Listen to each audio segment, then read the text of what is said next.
खबरों के सिलसिले को आगे बढ़ा लेंगे और खबर शामिल करेंगे पेशावर से ज़हीर अली शाह की रिपोर्ट के मुताबिक, जहां पर दिन गुजरने के साथ साथ नफ्सियाती मरीजों की तादाद बढ़ने लगी है। हर गुजरते दिन के साथ नफ्सियाती मरीजों की तादाद बढ़ने लगी, जिसमें मुख्तलिफ समाजी मसाइल, दिमागी सेहत को नजरअंदाज रखना, माशरती अदम तवाज़ुन जैसे अवामिल शामिल हैं।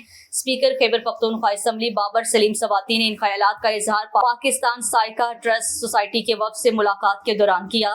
पाकिस्तान साइकाट्रिस्ट सोसाइटी के वफ्द की स्पीकर खैबर पख्तूनख्वा असम्बली बाबर सलीम सवाती से सूबाई असम्बली के कॉन्फ्रेंस रूम में होने वाली इस मुलाकात में फाउंटेन हाउस पेशावर को दरपेश मसाइल पर तफसीली तबादला ख्याल हुआ। इजलास में वजीर सेहत सैयद कासिम अली शाह के सामने तमाम दरपेश मसाइल पर रोशनी डाली गई, जिसमें सबसे अहम अस्पताल के लिए फैकल्टी के मसाइल को हल करने में सूबाई हुकूमत का ताउन मांगा था। लिहाजा हुकूमत और शोबा नफ्सियात के माहिरीन मिलकर काम करेंगे।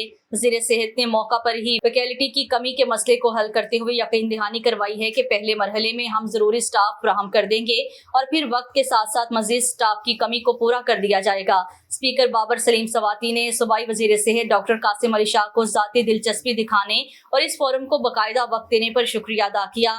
पाकिस्तान साइकाट्रिस्ट सोसाइटी की काविशों को सराहते हुए कहा है कि हमारे मुल्क का असल सरमाया आप लोग हैं, क्योंकि आपकी खिदमत बराह रास्त इंसानी जिंदगियों के लिए हैं और जिस खिदमत के जज्बे से आप सब लोग यहाँ आज इकट्ठे हुए हैं, तो उम्मीद है आप सब इसी तसलसल से काम करते रहेंगे।